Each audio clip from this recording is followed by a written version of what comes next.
이 시간 우리 이렇게 옆에 분에게 나의 신앙을 한번 표현해 보겠습니다. 예수님은 나의 왕이십니다. 아멘입니까? 아멘. 예수님이 우리 왕이시죠. 아멘. 우리가 왕이라 이렇게 하면 군림하고 명령하고 또 부려먹고 아주 경우에 따라서는 그냥 이 폭력도 행하고 이런 이미지를 가지고 있습니다. 그런데 예수님은 만왕의 왕이시면서 또 우리의 왕이십니다. 그런데 왕이시면서 사랑하는 자기 백성을 위하여서 친히 대신 십자가의 죽음을 죽어주신, 대신 죽어주신 그런 사랑의 왕이십니다. 오늘 우리가 읽은 이 성경 말씀은 예수님께서 이 땅에 오셔서 33년 동안 모든 생애를 마치고 이제 마지막으로 십자가를 통해서 우리의 구원을 이루시는 그 마지막 주간, 이제 오늘 주일날 됩니다만 이제 예루살렘 성으로 들어가십니다. 스가랴 선지자가 예언한 것처럼 메시아가 임할 때 영적으로만 임하시는 것이 아니고 육신을 가지고 이 땅에 오신 메시아가 예루살렘 성에 들어올 때에 겸손하여서 짐승의 새끼고 나귀 새끼를 타고 들어온다 하는 예언을 해놓았는데, 그 예언의 말씀처럼 예수님께서는 만왕의 왕으로 오시고 메시아이시지만은 이제 그 공적인 메시아로서의 공적인 증거를 많은 백성들 앞에서 세우기 위하여서 예루살렘 성에 입성을 하시는데 나귀를 타고 입성을 하십니다. 예수님께서 감람산 건너편에 이르렀을 때 사랑하는 제자를 보내면서 건너편에 가면 나귀 새끼가 매여져 있을 것이다. 풀어오너라. 왜? 하나님 말씀을 따라 이루어야 되니까. 그리고 만약에 왜 풀어가느냐 묻거든 주가 쓰시겠다 하라. 그렇게 해서 제자들이 갔습니다. 생명부지의 사람이 와서 자기 나귀의 새끼를 풀어서 가는데 누가 그냥 주겠습니까? 그러나 예수님께서 말씀하신 것처럼 주님이 쓰시겠다 할 때 그들은 두말 않고 내보내줬습니다. 그 나귀를 가지고 와서 제자들이 자기의 그릇을 나귀 등에 얹고 안장을 대신 삼았습니다. 그리고는 이제 예루살렘 성으로 들어가시는데, 그 예루살렘 성으로 들어가실 때에 수많은 무리들이 앞에서 가고 뒤에서 따르면서 호산나 찬양하고 종려나무 가지를 꺾어 흔들고 그들의 옷을 그냥 그 양탄자 대신 자기들의 옷을 벗어서 깔아주고 나무 가지를 꺾어서 양탄자를 대신해서 깔아주고 이런 일이 일어났어요. 왜 이런 일이 일어났을까? 예수님께서 가이사랴 빌립보에서부터 시작해서 이제 거기서 사랑하는 제자들에게 신앙 고백을 받고 예루살렘에 올라가서 십자가에 달려 죽어야 할 것이다. 그래야 구속을 이룬다는 말씀하시고 쭉 이제 내려와서 예루살렘까지 오는 여정에 수많은 일들이 일어났습니다.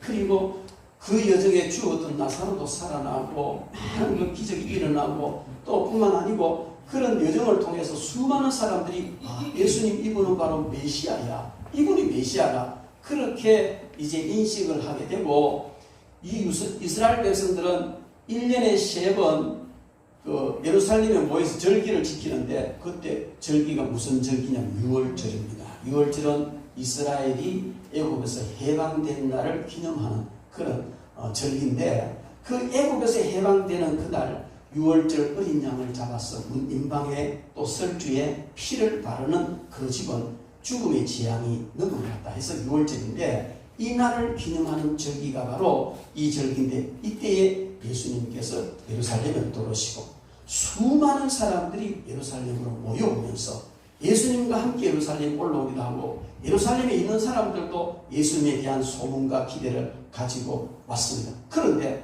이런 소문이 쫙 퍼지면서 드디어 예수님께서 나귀를 타시고 예루살렘 성으로 입성하신다, 이 말이 쫙 퍼지자 온 이스라엘 사람들은 그래, 그분이 바로 메시아야. 그동안에 3년 동안 행하시는 모든 기적과 일들 말씀 다 들어보면 그분이 메시아인데 어떻게 메시아 같기도 하고 어떻게 보면 아닌 것 같기도 하고 알쏭달쏭했는데 드디어 스가랴 선지자가 예언한 것처럼 나귀를 타고 메시아로서 이 시온성 예루살렘에 입성하는구나, 이 소문이 쫙 퍼지자 사람들이 인산인해 같이 모여들었습니다.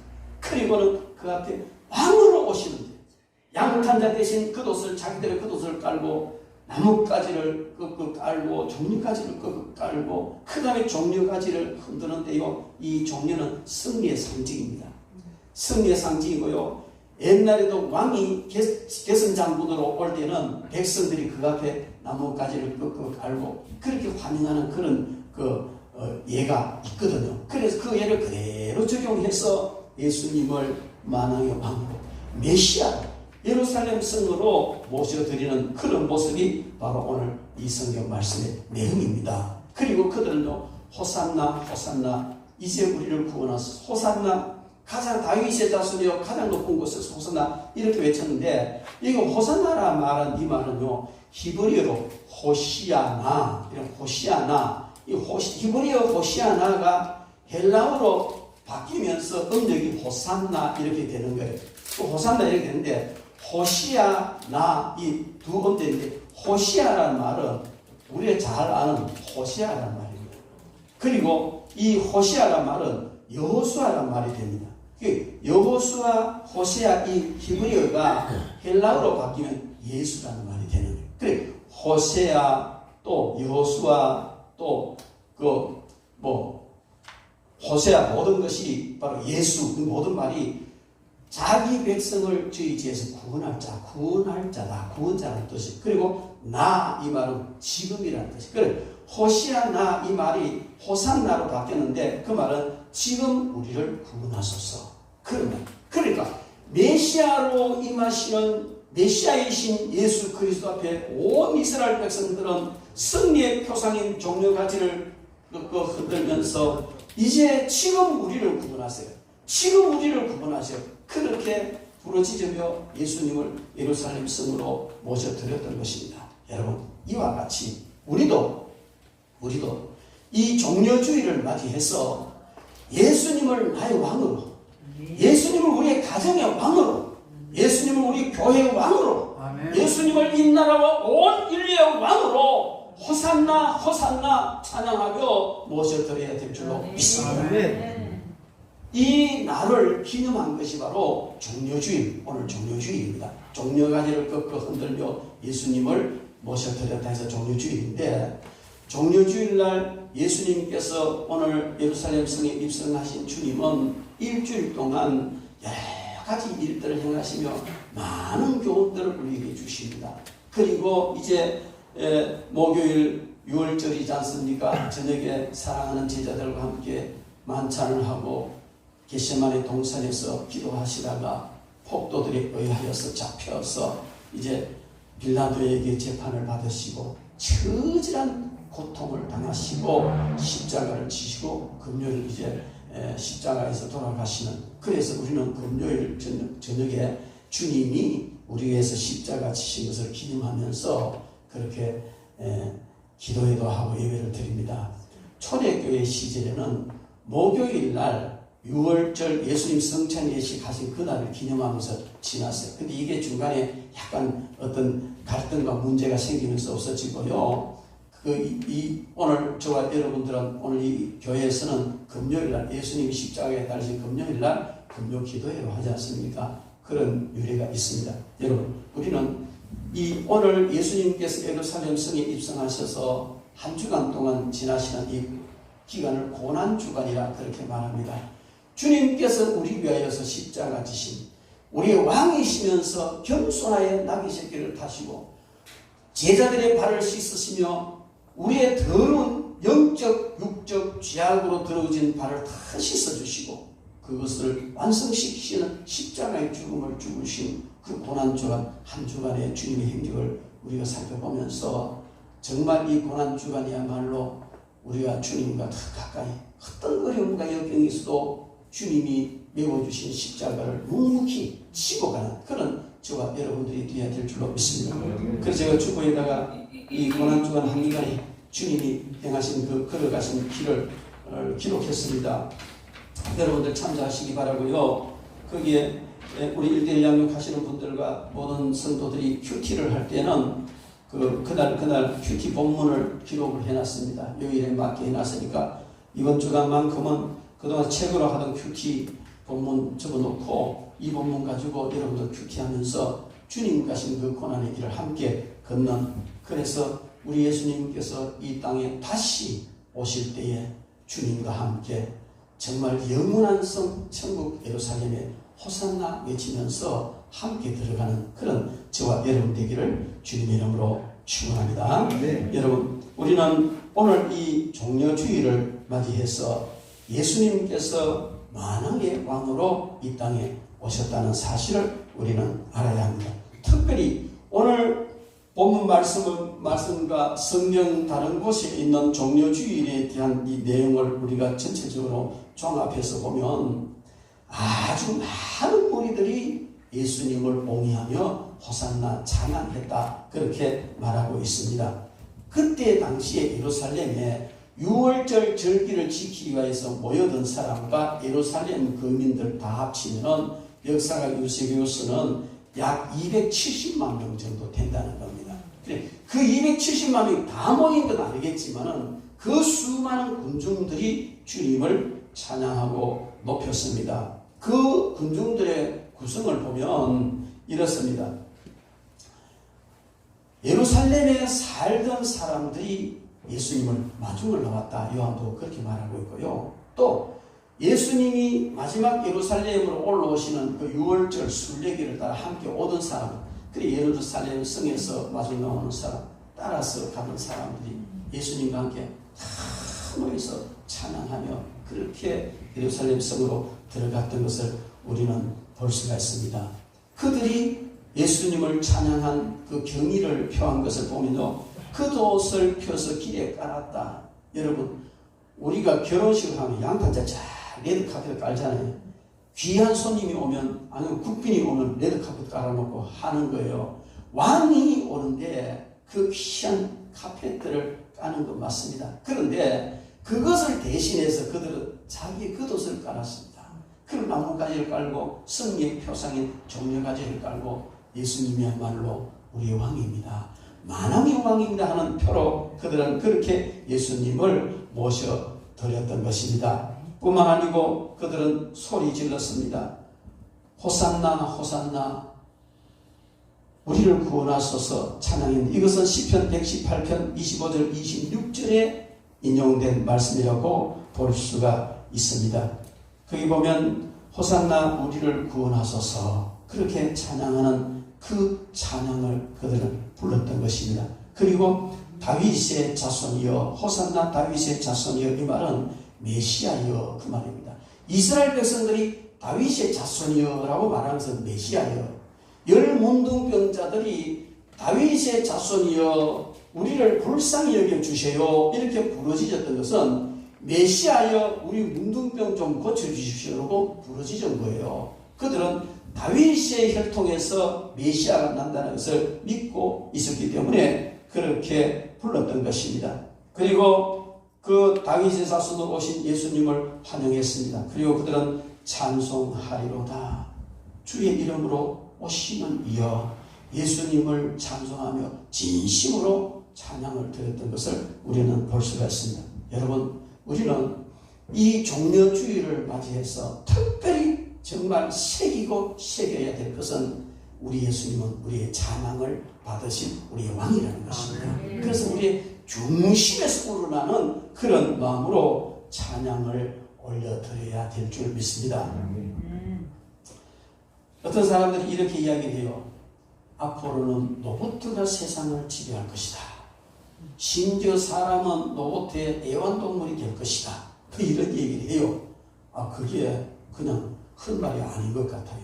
로봇가 얼마나 정교하게 만들어지고, 심지어 로봇가 자기 그 인식 능력이 발달돼 가지고 사람이 느끼는 감정까지도 느낀다는 이런 얘기를 지금 하고 있잖아요. 그래서 그 자기 인식 능력이 기본 프로그래밍을 통해서 많은 일들을 접하다 보면 자기 인식 능력이 강해지면 사람들이 느끼는 감정까지 느끼게 된다는 것이죠. 그럴 가능성이 있을 것 같아요. 발전되어 가는 거 보면. 그런데요. 그러면 결국 이 로봇가 뭘 느끼게? 사랑을 느낀다는 거예요. 사랑을 느낀다. 물론 사람처럼 애정행각은 하는지 모르겠지만 사람이 느끼는 것과 똑같은 사랑도 느낄 수 있다는 것이죠. 그러니까 결국은 그 뛰어난 지능과 모든 감성을 다 가지고 사람은 하나의 애완동물처럼 될 것이다. 이런 전망을 하는, 무시무시한 전망을 하는 사람도 있습니다만 어쨌든 오늘 우리가 이 말씀을 통해서 한 가지 분명히 알아야 할 것은 아무리 로봇가 발달하고 인지 능력이 강하고 그냥 그 사랑을 느끼기도 하고 자기들끼리 설령 사랑을 주고 받기까지 한다 할지라도 이 로봇들은 딱 한 가지 못하는 게 있어요. 그게 뭐냐? 하나님께 예배드리지 못합니다. 하나님께 예배드리지 못하는 거예요. 여러분, 물론 로봇가 인지 능력이 발달해서 사람들이 하나님께 예배드리더라. 우리 이거 해보자. 그거 하니까 뭐 좀 마음이 편해지더라. 이렇게 해서 할 수 있을지도 모르겠습니다. 그러나 그 예배는 하나님이 절대로 안 받으신다는 겁니다. 하나님께서 이 땅을 창조하시고 또 에덴을 만드신 이유는 사람을 사랑하셔서 사람을 통해서 예배와 영광을 받으시기 위해서 하신 것이지 절대로 로봇의 예배는 안 받으신다.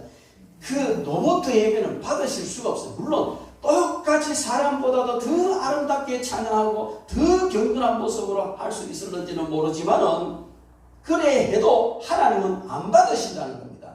우리는 이 사실을 이제 그 고난주간이 시작되어지면 화요일 날 예수님이 하신 일은요, 바리새인들과 이 율법사들과 많은 논쟁을 하게 되고, 이 바리새인들은요 어떻게 해서는 예수님을 흠집내고 그냥 그 책 잡으려고 많은 질문을 하는 이런 모습을 봅니다. 그런 많은 논쟁 끝에 예수님께서 사랑하는 제자들에게 하신 말씀이 있어요. 너희들 바리새인 저들이 하는 말은 듣고 따르지만 행위는 본받지 마라. 여러분, 바리새인들은 어떤 사람입니까? 율법 하나하나 그냥 그대로 문자를 다 지키려고 애를 쓰는 사람입니다. 얼마나 철저히 율법을 지키려고 몸부림치는 사람인지 모릅니다. 그러나 예수님께서는요, 마태복음 23장에 보면 바리새인을 향해 화 있을진저 외식한 서기관과 바리새인이여 너희들은 해치가 묻은 것 같다. 얼마나 신랄하게 비판하면서 독사의 자식들아 이렇게까지 신랄하게 비판합니다. 여러분, 외형적인 모습은 그렇게 경건할 수가 없고 그렇게 온전히 율법을 행할 수가 없고 그렇게 하나님 앞에 제사와 예배를 잘 드리는데도 왜 주님은 그들을 향하여 독사의 자식들아 이렇게 신랄하게 꾸짖으셨겠어요? 여러분, 그것은 바로 로봇 같은 존재의 예배는 안 받으신다. 우리가 하나님을 경배하고 하나님을 찬양하고 예수님 우리 왕이십니다. 예수님께 경배와 찬양을 올려드리는데 그때 우리의 마음이 바리새인이나 스기인 같고 아무리 아름다운 음조로 찬양으로 한다 할지라도 그냥 로봇과 같다면 주님은 안 받으신다는 겁니다. 여러분, 우리는 찬송하리로다 다윗의 자손이여 이제 우리를 구원하소서. 우리가 찬송합니다. 메시아의 구원을 우리가 찬양합니다. 그렇게 고백했던 그들의 그 고백이 우리의 고백이 되려면 우리는 하나님께 진정한 찬양, 정말 하나님이 기쁘시게 받을 이런 찬양을 올려드려야 됩니다. 아멘. 때로 가사가 틀릴 수도 있고 곡조가 틀릴 수도 있습니다. 그러나 하나님께서 기쁘게 받으시는 그런 찬양이 될 줄 믿습니다. 제가 대구 있을 때 그 주암산 기도원이라고 있어요. 그 참만 대구 사람들이 주암산 기도원 모르면 간첩이죠. 여름마다 꼴짝꼴짝마다 밤새도록 주여 주여 부르짖던 그런 곳인데 지금은 그 기도 소리가 없어요. 제가 기도하러 이제 저녁에 올라갔습니다. 그 이제 가니까 바위에 넓은 바위인데 거기 이제 권사님들 같아요. 나이가 많은 권사님들 둘러앉아가 찬양을 하는 거예요. 찬양을 하는데요. 나발 불 때 나발 불 때 나팔 불 때 나팔 불 때 이걸 갖다 나발 불 때 나발 불 때 경상도 말로 나팔은 나발이거든요. 그렇게 찬양하는데요. 그 나이 많은 어머니 같은 권사님들이 밤중에 둘러앉아가지고 책이 있습니까? 가사가 보입니까? 그냥 늘 교회에서 하는 찬송대로 나발 누울 때 나올 때 하고 찬양하는데 그게 얼마나 은혜가 되든지 그게 얼마나 은혜가 되든지 그렇구나. 나발 부을 때 가든지 뭐 곡조가 가사가 틀려도 주님은 저 찬양을 그렇게 기쁘시게 받으시겠구나. 정말 너무나 감동적으로 들은 그런 경험이 있습니다. 여러분, 그래도 아무렇게나 부르라는 거 아니에요. 찬양할 때 곡조나 가사나 정확하게 불러야 하지만 그건 못하더라도 정말 우리 속에 예수님 나의 왕이십니다. 나를 다스려 주시옵소서. 내가 예수님을 왕으로 모시고 그 왕이 군림하는 왕이 아니라 나를 위해서 십자가에 몸버려 주신 그 사랑의 왕인데 그 왕이신 예수님께 내가 정말 진심을 다하여 찬양 올려드립니다 하는 이 마음으로 찬양을 드려야 될 줄로 믿습니다. 그들은 그렇게 예수님을 찬양했습니다. 그러므로 그 예수님은 그것을 기쁘게 받으신 줄로 믿습니다. 예수님께서 이날 예루살렘에 입성하신 것은요 아주 중요한 의미가 있습니다. 초림의 메시아로서 하늘 보좌로부터 인간의 몸을 입고 이 땅에 오셔서 모든 구원 사역을 이제 마무리하는 이 시점에 만왕의 왕 예루살렘 성에 들어가시고 이 사실을 모든 백성들 즉 인류 전체가 아니라 하나님께서 선민으로 택한 이스라엘 백성들 그들이 이분이 메시아다 하고 공적으로 인정하는 것이 바로 이 종려주인 예수님께서 예루살렘에 입성하신 것입니다. 이것은 인간들에게도 역사 속에서도 예수님은 만왕의 왕이시고 우리의 메시아라는 것을 공적으로 인정받으시는 그런 귀한 순간이라는 사실입니다. 그리고 이것은 예수님께서 이제 새하늘과 새 땅에 다시 우리와 함께 들어가신 그래서 우리가 새하늘과 새 땅에 호산나 호산나 찬양하면서 들어가는 그날의 소망 부활로 인하여서 하늘의 영원한 새 예루살렘 소망을 우리에게 주신 일이기도 하다 그 말. 그래서 우리는 이것이 굉장히 종료주일이 굉장히 중요한 날이라는 사실을 우리는 알아야 합니다. 그렇다면 우리는 이 오늘 본문 말씀과 종료주일 이 일을 통해서 우리 가슴에 새겨야 될 아주 중요한 교훈들이 있습니다. 그것은 이 상황이 이스라엘 백성들이 예수님을 만왕의 왕으로 메시아로 모셔드리는 이것은 하나의 이벤트가 아니라는 사실입니다. 그들은 적어도 이 순간만큼은 진실하게 예수님을 메시아로 모셔드리는 그야말로 진실한 그런 귀한 공적 예식이었다는 것을 우리는 알 수가 있습니다. 여러분 이것을 통해서 우리가 한 가지 생각해야 될 것은 해마다 고난주간 전에 다가오는 이 종려주일이 하나의 이벤트처럼 그냥 하나의 단순한 절기처럼 스쳐 지나가서는 안 된다는 겁니다.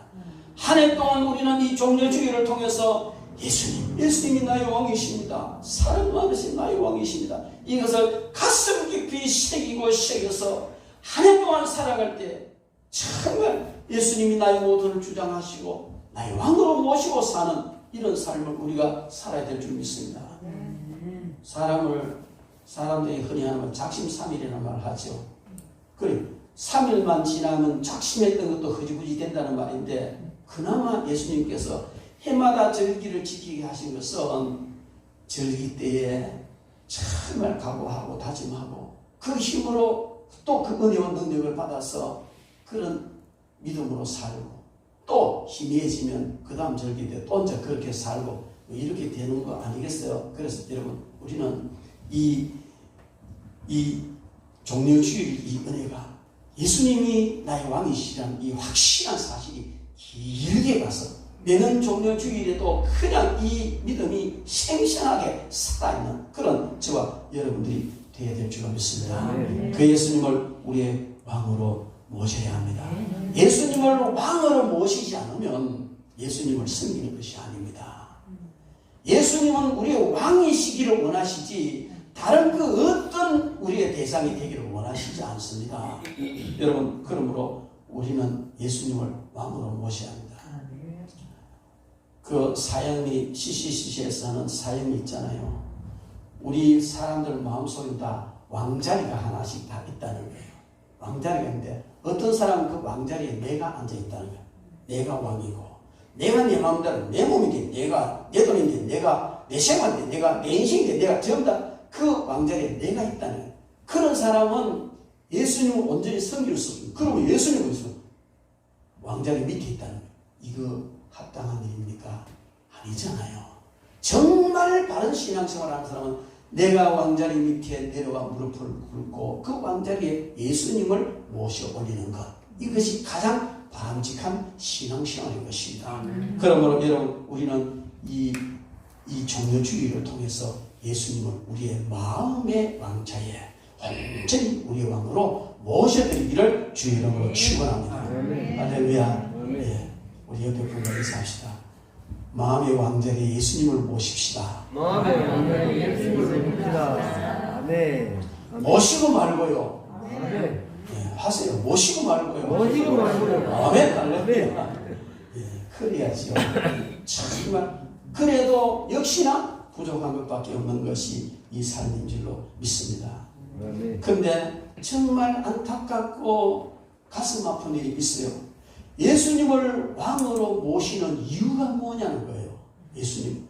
이 유대인들이 종려가지를 끄끄 흔들며 호산나 호산나 다윗의 자손이여 가장 높은 곳에서 호산나 이렇게 외치면서 예수님을 왕으로 메시아로 영접했는데 그 이유가 뭐냐는 거죠. 그 성경을 읽어보면 그들이 그렇게 예수님을 정말 성대하게 모셔드린 이유는 참 영혼 구원받고 영적인 그런 이유, 하나님을 온전히 섬기겠다는 이유보다도 육적인 이유가 더 강했다는 거예요. 무슨 얘기냐면 당시에 유대나라는 로마의 속국이었습니다. 우리가 일제시대 때에 그 살던 것처럼 로마의 지배를 받고 정말 혹독하게 그렇게 착취를 당하는 그런 시대였습니다. 그런 시대에 그들이 간절히 바랐던 것은 육적인 메시아를 원했던 거예요. 와서 메시아가 와서 저 로마를 깨부시고 우리를 정말 성경이 약속한 것처럼 이렇게 우리를 존귀하게 세워주십시오. 그래서 예수님이 그런 메시아인 줄 알았습니다. 그래서 그들은요, 그런 메시아인 줄 알고 호산나 호산나 이제 구원하소서, 자세히 묵상해보면 이제 구원하소서 호산나라고 부르진 그 호산나가 진정이 영혼 구원을 사모하는 호산나가 아니고 이 육적인 고통에서 지금 우리를 구원해 주셔야 이런 부르짖음까지 들린단 말이에요. 왜 그렇습니까? 마태복음 27장 22절부터 26절 말씀에 보면 빌라도에게 십자가에 못 박혀야 하겠나이다. 그들이 더욱 소리질러 이르되 십자가에 못 박혀야 하겠나이다 하는지라. 빌라도가 아무 성과도 없이 도리어 밀란이 나르는 것을 보고 물을 가져다가 무리 앞에서 손을 씻으며 이르되 이 사람의 피에 대하여 나는 무지하니 너희가 당하라. 백성이 다 대답하여 이르되 그 피를 우리와 우리 자손에게 돌릴지어다 하거늘 이에 바라바는 저에게 놓아주고 예수는 채찍질하고 십자가에 못 박히게 넘겨줘. 불과 며칠 사이 호산나 호산나 그렇게 외치던 날 오늘 주입니다. 월, 화, 수, 목, 금 불과 5일 전에 그렇게 난리 북새통을 치면서 자기들의 메시아로 모셔드렸던 그 예수님을 향하여서 십자가에 못 박아라 시작한 거예요. 우리 메시아 아니라는 거예요. 왜 그럴까요? 이스라엘 백성들은 메시아에 대한 개념을 정확히 이해를 못했습니다. 성경에 보면요, 메시아의 개념이 두 개가 나옵니다. 이사야 53장에 보면 종으로 오시는 메시아, 즉 초림에 오시는 메시아에 대해서 말합니다. 초림에 오시는 메시아는 우리 모든 인류를 위해서 대신 십자가에 죽으시는 종, 죄악의 짐을 담당하시는 그런 종인 메시아, 대속 제물이 되는 메시아로 오셔요. 그런데 이사야 9장에 보면요, 그 메시아는요, 강한 권능을 가지고 통치하고 아주 강한 이런 메시아가 나타나는데 아마 모르긴 해도 이스라엘 백성들은 아리까리 했으리라 생각합니다. 여러분, 초림에 오시는 메시아, 구속을 이루시고 십자가에 죽으시고 부활하셔서 다시 재림에 오시는 그 메시아는 이사야 9장에 있는 것처럼 심판주로 영존하시는 아버지 전능의 하나님 가난 그런 메시아가 오시는데 여러분 초림에 오시는 예수님, 재림에 오시는 예수님, 초림의 메시아, 재림 메시아 구분이 되잖아요. 근데 이걸 이렇게 놓고 초림에 오시는 예수님, 재림에 오시는 예수님 여러분들 볼 때 초림에 오시는 예수님, 재림에 오시는 이렇게 놓고 보면 헷갈리는 거예요. 이렇게 하고 저렇게. 그래서 그들은요 종으로 마른 땅에서 나온 줄기 같아서 흠말 모양도 없고 우리도 그분을 귀히 여기지 아니하고 오히려 그분은 많은 사람들에게 멸시를 받고 버림을 받는 그런 정말 그 구속 죄물로서 오신 이 예수님보다도 메시아보다도 강한 능력을 가지고 통치하시는 메시아를 그들은 기다렸던 것이지요. 그런데 예수님이 하시는 거 보니까 아니잖아요. 잡혀 죽으시잖아요. 너무나 그 제사장들에게 잡히고 정말 형편없이 그냥 눌려버리는 그리고 또 제사장들이 당대요. 그때는요 유대나라는 왕이 없어요. 로마의 소국이 왕을 세울 수가 없습니다. 총독이 다스리는 거예요. 일본 사람 총독이 대한민국 다스려 총독이 다스리는. 근데 유대나라는 특별한 나라입니다. 그들은 하나님을 믿는 유대 종교로 다들 뭉치가 있어요. 그래서 로마에서 가장 다스리기 힘든 지역이 유대나라라고 그랬잖아요. 그래 이 유대나라는요 총독은 없지만은 대제사장이 왕과 똑같은 역할을 했습니다. 가장 큰 권세를 쥐고 이 어쩌면 총독보다도 더 강한 백성들에게 더 강한 그런 권세를 가지고 있었던 사람이 대제사장입니다. 근데 대제사장이 무리를 통해서 저 예수는 바로 참남한 자다. 자기를 하나님의 아들이라 말하고 정말 이단이다. 이렇게 선동을 하니까 거기에 휘말려서 넘어가 버린 거예요. 여러분 우리는 예수님께서 왕으로 오셨는데 그 왕으로 오신 예수님을 진정 이 영혼 구원을 위해서 바르게 영접했다면 그들은 이런 배반을 하지 않았을 것입니다. 그러나 육적인 문제를 해결하는 육적인 메시아처럼 받아들였기 때문에 그들은 배반해버렸다는 것입니다. 이사야 53장 11절 말씀에 보면 이런 말씀이 있습니다. 그가 자기 영혼에 수고한 것을 보고 만족히 여길 것이라. 나의 의로운 종이 자기 지식으로 많은 사람을 어렵게 하며 또 그들의 죄악을 친히 담당하리로다. 이렇게 말씀하셨습니다. 그것은요 예수님께서는 예수님 자신의 영혼이 수고한 것을 보고 만족하게 여겼다는 것이죠. 이 말은 무슨 말이냐면 예수님께서 많은 영혼을 구원하기 위하여 당신의 영혼이 하나님으로부터 버림을 받고 십자가에 죽임당하는 철저히 버림받는 이것을 그냥 영혼의 수고로 표현했어요. 그리고 예수님께서 스스로 십자가를 지고 하나님께 버림당하는 처절한 영혼의 고통을 당하신 후에 그것을 바라보면서 예수님이 만족하게 여기셨다는 거예요. 만족하게 여기셨다. 그게 무슨 얘기입니까? 예수님께서는 그토록 처절한 십자가의 고난을 당하시고 그 영혼이 하나님께 버림을 받고 너무나 힘든 수고를 하셨지만은 그로 인하여서 수많은 사람들의 영혼이 살아나는 이것을 보고 너무너무 만족해 하셨다는 거예요. 근데 여러분, 저와 여러분들은 어떻습니까? 여러분은 지금 무엇 때문에 만족하십니까?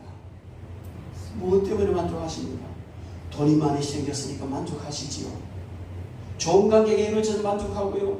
사업이 잘 되니까 만족하고요. 건강을 회복했으니까 만족하고요. 권세를 잡았으니 만족하고요. 사람들에게 인정을 받으니까 만족하고요. 칭찬을 들으니까 만족하고 자녀들이 잘 되니까 만족하고요.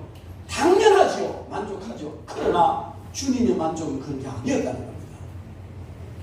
영혼이 그토록 처절한 수고 고통을 당한 후에 그 결과로 영혼이 구원받는 그것을 보고 주님이 만족하셨다는 거예요. 여러분 냉정하게 한번 생각해 봅시다. 우리가 살아가면서 많은 만족을 느끼며 살았는데 정말 한 영혼이 구원받는 그것 때문에 만족해 본 적이 있습니까? 참 만족을 느껴본 적이 있습니까? 한 영혼이 실족되는 것 때문에 가슴 찢으며 아파해 본 적이 있습니까? 여러분, 나의 만족을 위해서 너무나 쉽게 영혼을 실족시켜버리는 그런 일은 하지 않았는지 한번 생각해봐요. 오늘날 교회가 정말 무능한 교회가 되어가고 있습니다. 지도자로부터 온 성도들이요, 자기 만족을 위해서는 영혼을 그냥 아예 허진짝처럼 취급해버리는 이런 모습들이 너무나 많이 나타나고 있기 때문에, 내가 손해를 봤어, 물질적으로 손해를 봤어, 나 만족할 수 없어, 그러니 너 그러면 안 돼, 이래서 그 영혼이 만족되는 것은 아랑곳하지 않고 그렇게 자기의 육적 만족을 위해서 찾아가는 사람들이 있습니다. 여러분, 이것은 주님의 마음이 아니지요. 주님은 정말 우리를 위해서 그런 수고를 하시면서 너무나 아름다운 그런 십자가를 져 주셨습니다. 예수님께서 왕으로 입성하신 이유는 십자가에 죽으시기 위함입니다. 이 사실 앞에 우리는 정말 각오를 새롭게 해야 될 줄 믿습니다. 새롭게 각오하고 정말 주를 위해서 살아요. 제가 해결을 많이 하고요, 말씀 준비하면서 해결을 많이 해요. 왜 해결을 하냐면은 참 이 목사시기한테 얘가 이 인간이 걸러먹는다. 좀 기분 나쁘면 기분 나빠지고, 좀 손해 보면 섭섭해지고, 뭐 이런 그대로 오는 거예요. 주님은 영혼 구원 때문에 그렇게 만족하셨는데, 그런 큰 은총을 입어서 내가 천국 복음을 누리고 천국의 영광을 누릴 내가 조금 뭔가 섭섭하다고 섭섭한 마음이 생기면 이거요 참 대먹지 않은 인간이지요. 너무 괴로운 거예요. 그걸 부여잡고 주님 제발 이런 마음 들지 않게 해주십시오. 정말 목사답게 살고 싶습니다. 그렇게 기도해놓고 또 그지 또 하는 거, 또 그지 또 해요. 이게 인간이 그렇더라고요. 여러분은 어떤지 모르겠어요. 참 대책 없는 인간이구나. 그런데요, 놀라운 것은요, 이런 인간을 주님이 그렇게 사랑하시고 이런 인간을 위해서 십자가를 져주셨다는 거예요. 그리고 이런 인간이 잘 되는 거 보고 막 기뻐하고 만족해 하신다는 거예요.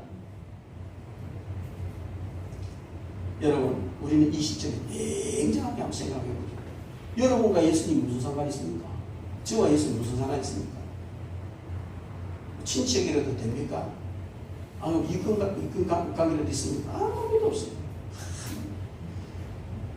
죄에 빠져서 자기 욕심만 부리고 주님을 때로는 헌신짝 뿌리듯이 뿌려버리는 이 비열하고 야비한 인간들, 돌아봐줄 필요조차도 없는 이런 인간들을 주님은 그래도 끝까지 사랑하시는 거예요.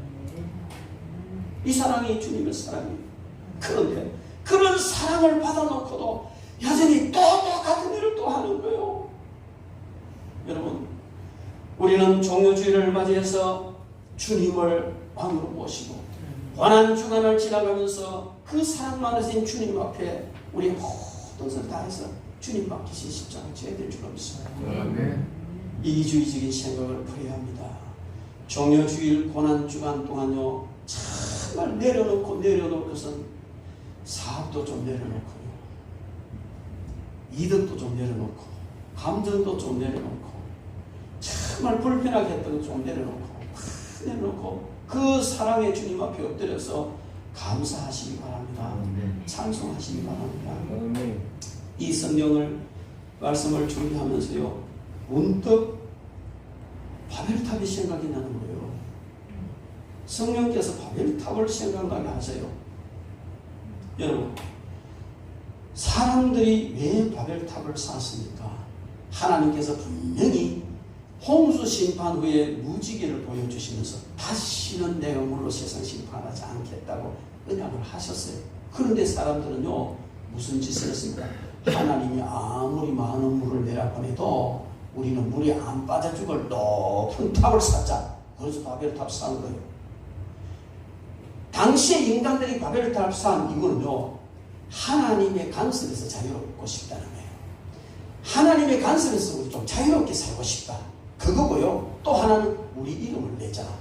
그들이 바벨탑 쌓은 이유는 두 가지였어요. 하나님의 간섭에서 자유롭고 우리 이름을 내자. 왜?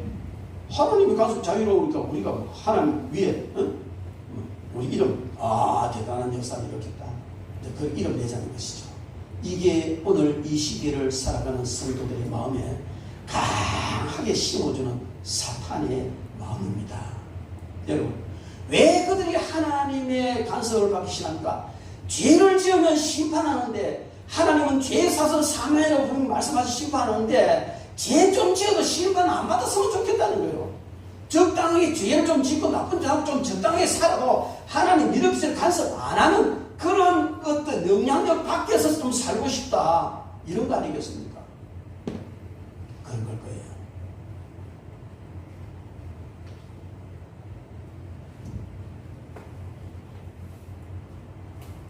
이것이 오늘날 우리 마음에 있다면 내가 좀 죄를 지어도 하나님은 간섭 안 하시고, 그건요 죄를 짓는데도 그냥 버려두면 그건 정말 저주 중에 저주예요. 신학적으로 유기라고 해요. 방치해놓는 거예요. 세상에서도 복이 없고 자칫 잘못하면 지옥 갈 수도 있는 거예요. 정말 심각한 문제입니다. 저는 하나님께 너무 감사한 거예요. 정말 하나님 살아 역사하시는 걸 피부로 느끼며 살아가고 있어요. 거룩하게 살고 능력이 살지는 못하지만 그거 하나만 확실해요. 생각만 하면 잘못해도요 하나님 지금 이 팔이요 며칠 전까지 얼마 전에 갑자기 너무 아픈 거예요. 이 수술해놓은 팔인데 너무 아픈 거예요. 깨끗하게 나한테 아픈 거예요. 그래서 주물러도 안 되고 이 영적인 의사 강호사님인데 기도 좀 해봐. 기도도 안 되고 내가 보니 무엇이 붙은 것 같아요. 망이 붙은 막 그냥 치고 다니면 멍이들도 쳐도 안 낫고 안 되는 거예요. 근데 말씀을 준비하면서요, 야 이놈아 네가 이런 죄가 있잖아 생각만 해주시면 어떻게 생각하면 참 하나님 너무 진지하십니다. 그런데 다 밝히십니다. 할 만큼 물론 저 하나님 보시면 그런 말이 심각한 죄지만 사람 생각도 그렇게 생각하겠더라고요. 그런데요 그걸 하나님이 얼마나 해결했지 몰라요. 아무렇지도 안 했죠. 아무렇지도 안 해요. 할렐루야. 이게 하나님 은혜인 줄로 믿습니다. 여러분 몸이 갑자기 아픕니까? 일이 막힙니까? 꼬입니까? 관계가 파괴됩니까? 하나님 앞에 기도해 보십시오. 그건요 하나님의 간섭에서 자유롭고 싶다는 이 마귀가 준 마음 때문에 하나님에서 멀어지고, 그 멀어져가는 그 인간을 버려두지 아니하시고 집 나간 아들을 이제나 저제나 돌아오기를 기다리는 탕자의 아버지처럼 기다려도 안 돌아오니까 왜 때리잖아요. 회초리 때리잖아요. 그 얼마나 감사한 일인지 몰라요. 할렐루야. 몸 아프면 감사하신 바랍니다. 사업 망한 거 감사하신 바랍니다. 좀 심한 표현인지 모르겠지만 여러분 돌아오면 하나님께 더 귀한 것을 주시는 거예요. 더 귀한 우리 이름을 내고 바벨탑 쌓은 이유가 우리 자기들 이름 내겠다는 거예요. 여러분 바벨탑은요 영적인 바벨탑은 우리가 신앙생활하면서 아무리 선한 사업을 하고 구제 사업을 하고 교회에서 특별 봉사하고 헌신하고 충성 많이 하고 심지어 그냥 영적인 사역도 하고 전도도 하고 양육도 하고 옷만 좋으면 다 해도 자기 이름을 내고 싶다면 바벨탑이에요. 바벨탑이에요. 오늘날 성도들이요 얼마나 무서운 바벨탑을 쌓아가고 있는 거예요. 제가 들은 이야기인데요, 어떤 교회는요 목사님이 부목사를 되게 호되게 모욕하는 거야. 꾸짖는데 뭘 꾸짖냐면 권사님이 너한테 맛있는 거 사줬는데 왜 너 감사 안 하냐? 감사잖아 왜 안 하냐? 집사님 너한테 선물 사줬는데 너 왜 그게 감사도 표시 안 하냐? 이런 걸 갖다 양 목사님 부목사 호되게 꾸짖는다는 거예요.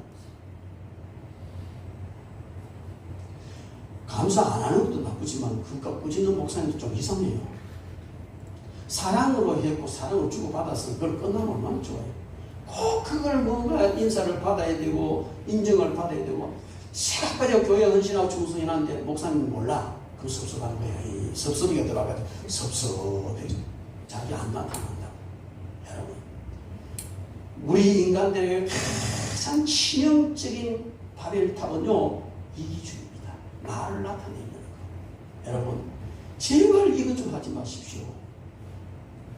제발 이거 좀 하지 마십시오. 왜 자기를 나타내는, 자기가 왜 했습니까? 하나님의 은혜로 했고, 하나님의 능력으로 했고, 하나님 주신 것을 했잖아요. 아멘. 이렇게 힘있게 말하는 이 인간도 그래. 가끔씩 막 내가 나타나고 왜 말하다 보면 아니 지가 나타나는 거야. 깜짝 놀래가지고. 우리 딸내미가 지금 시집가가 마음이 됐지만 너는 고등학교 다닐 때인데 저희들이 어떤 훈련을 시키냐면 여러분 칭찬해주면 참 난처할 때가 많아요. 같은 교회 성도들끼리 아휴 참 잘했다, 참 귀하다, 뭐 훌륭하다 이러면은 여러분 목사님 은혜 받았습니다 하든지 은혜 받으면 뭐에 삶이 바뀌게 되죠, 그죠? 그래 이러면은 성도가 성도에게 칭찬을 받으면은 가만히 있으라니까 이거 인정하는 것 같아서 하나님 영광 도적질하는 것 같고 또 아이고 어디야 아닙니다 연락하니 하나님 역사하셨는데 부정하는 것 같고 참 애매한 거예요. 그래서 그 해결 방법으로 너무 멋진 해결 방법이 있어요. 그게 뭐냐? 따라합시다. 모든 영광 하나님께. 모든 영광을 손 들고 하나님께 영광 올리는데 모든 게 뭐예요? 다시 손 내려고 해봅시다. 모든 영광 하나님께. 손 번쩍 드시고 그래요. 그래요. 칭찬해주면 모든 영광 하나님께. 얼마나 보겠어. 그래 훈련시킨대요. 우리 딸님이 고등학교 때가 좀 정상대 친구들이 와가지고 뭐 이런저런 이야기를 하면 아이고 뭐 저기 칭찬해 주니까 모든 영광 하나님께 이랬거든요. 그러니까 친구들 보고 병받았어요. 그 영적으로 와닿거든요. 여러분 이제 우리는요 내가 좀 했을 때에 내 이름 드러내지 말라 말고 그냥 하나님께 영광을 내드리시기 바랍니다. 칭찬해 주면 아이고 어디에 가면 하나님 역사하셨는데 부정하면 되잖아요. 그러니까 모든 영광 당당하게 하세요. 손 들고 손 번쩍 들고 자 우리 해봅시다. 이 생활이 그죠? 한번 더 시작. 모든 영광 하나님께. 아멘. 하나님 얼마나 기뻐하시나요? 아멘. 여러분 우리는 이 고난과 종료주의를 통해서 정말 내 이름 내고 싶고 막 없이 버려야 돼요. 그래야 우리가 바벨탑에서 자유로워야 질 줄로 믿습니다. 여러분 우리는 이 한 주간 주님께서 걸어가신 그 행적을 주보에 기록해 놨습니다. 다른 날은 다른 주간은 모르더라도 이번 한 주간만큼은 정말 철저히 그 말씀 따라가면서 주님의 가신 그 걸음을 따라 걸어보고 안 해보는 것보다 해보면요 확실하게 능력이 더 생겨요. 그냥 이거 고난주간 다 하는 거지 뭐 다 알아. 예수님 십자가 지셨고 이렇게 고통 당하시는데 다 알아. 그러지 말고 또 한 번 해보시고 제가 이 말씀을 준비하면서요 주님의 십자가의 고난 패션 오브 크라이스트하고 여러 가지 영상을 많이 봤는데 참 회개를 많이 했습니다. 제가 패션 오브 크라이스트 이 영화를요 극장에 가봤어요. 저는 좋은 영화 항상 극장을 봅니다. 그런데요 얼마나 울었는지 얼마나 울었는지. 근데 지금 그 영상을 보면서 눈물 하나 안 나고 감정도 별로 안 움직이는 것 같은 거예요. 주님이 채찍에 맞으면 묶어놓고 채찍을 손이 타타타타타타타타 얼마나 찢어져놓거든요. 그거를 보면서도 전에는 눈물이 나고 가슴이 찢어지고 아팠는데 왜 아무렇지도 안 하지? 인간이 이거 미쳤다 이거. 이 맛이 갔다 이거. 그게 고통스러워. 그런 걸 보면서도 주님의 사랑을 못 느끼고 주님의 아픔을 못 느끼는 이게 문제라는 거예요. 여러분 우리 고난 주간은 주님께 더 가까이 나갑시다. 아멘. 주님 가신 그 길을 가까이서 따라가 보자고요. 그러면 그날의 영광스러운 그런 새 예루살렘 입성이 될 줄로 믿습니다. 십자가를 지시려는 주님을 위하여 마리아처럼 헌신하는 고난주간 되시기 바랍니다. 아멘. 그날에 주실 상급을 바라보면서 열무나 남긴 종처럼 충성하시기 바랍니다. 예루살렘 사람들과 어린아이처럼 목이 터져라 외치며 재림의 메시아를 사모하며 구원을 찬양하시기 바랍니다. 우리가 부르짖어야 할 기도는 하나님의 구원을 간절히 소망하는 호산나입니다. 호산나 호산나 부르짖으시기 바랍니다. 우리는 주님께서 우리에게 주시는 참된 구원과 그 은혜를 바라보면서 호산나 찬양하는, 그리고 기쁘게 주님 맡기신 십자가 지고 따라가는 한 주간 되시기 바랍니다. 죄의 용서와 영생을 간절히 바라면서 호산나 외치시기 바랍니다. 하나님의 자녀다운 참된 신앙을 사모하면서 호산나 호산나 외치시기 바랍니다. 하나님 나라의 확장을 위해서 목이 터져라 호산나 외치시기 바랍니다. 완전하고 영원한 구원의 주님을 사모하면서 호산나 외치시고, 외칠 뿐만 아니라 호산나의 믿음을 가지고 승리하며 한 주간 동안 정말 주님 가신 그 길을 함께 걸어 능력 있는 그리스도인으로서의 삶을 살아가는 그런 저와 여러분들 되기를 주님의 이름으로 축원합니다. 기도하겠습니다.